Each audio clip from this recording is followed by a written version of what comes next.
এইটো হৈছে ৰাস্তা, আমাৰ গাঁৱৰ ৰাস্তা এয়া। Hello' everyone, good morning.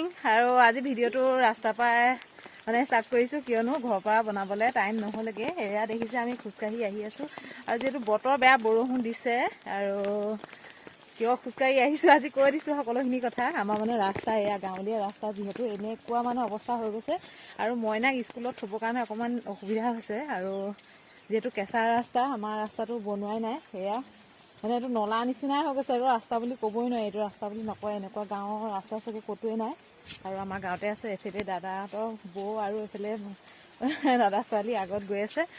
আৰু যিহেতু বহুত দূৰ আমাৰ মইনাহঁতৰ স্কুল, হাতত জোতা লৈ আহিছোঁ এয়া।